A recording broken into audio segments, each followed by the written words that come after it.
Tree work is dangerous. And some trees that we work on are particularly dangerous. Palm trees, especially like this fan palm. Look at those saw teeth on that. Every single frond is as sharp as can be. You could cut yourself so easily. And the guys on the ground, these things come flying down. They could slice across your carotid artery and take you out in nothing flat.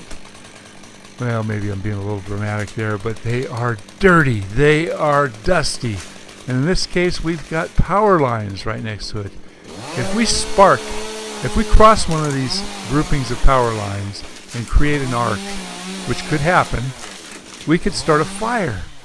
Could you imagine being up there and having that whole thing go up in fire when the man is inside of it? Yeah, tree work is dangerous, but like I said, some jobs, I hate palm trees. I really, really hate them. Jorge said he'd go up there, and I'm glad he did, because I didn't want to do it. Kalen didn't want to do it either. So is that a rat's nest or a squirrel's nest? A rat nest. Oh, there's no rat up there, though.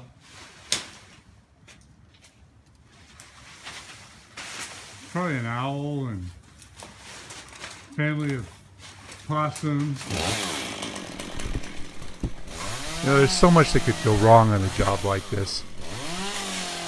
The location was kind of tight for us too. We've got these other trees. We've got that crepe myrtle, and there was a Japanese tea rose over there.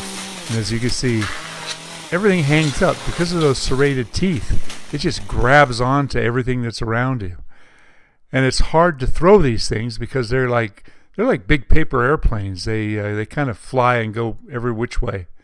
This thing was also full of the old flower pod, seed pod stalks. Most of them were dead. This tree had almost never been pruned. So like I said, this was a three-man job because I was working with the pole pruner and Kalen was organizing the piles and getting them out of there. If you start a job like this and you just cut and you cut and you cut, you create a nightmare.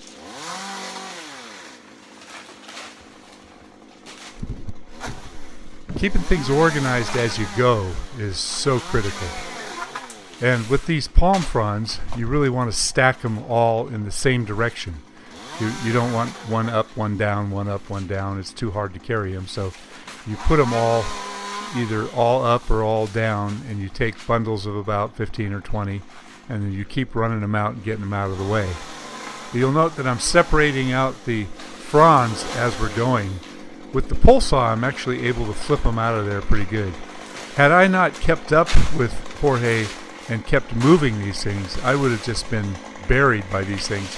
And because of those sharp teeth that are on there, they grab each other. And you can make things so much worse. So I'm flipping them out. Kalen keeps coming over and sorting. And, by doing that, I was throwing the flower seed pods on one direction and the palm fronds over in the other side. And in a lot of cases, I'm flipping them in such a way so that the pointy end is headed towards the gate. That simplifies Kalen's cleanup, too, because if they're all already pointing in the right direction, then he can move through there pretty quick. As you can see, everything's stuck up in those trees. If I wasn't pulling them down as quickly as they were getting caught up there, if I get 5 or 6 of them caught up there, it's really hard to break them apart.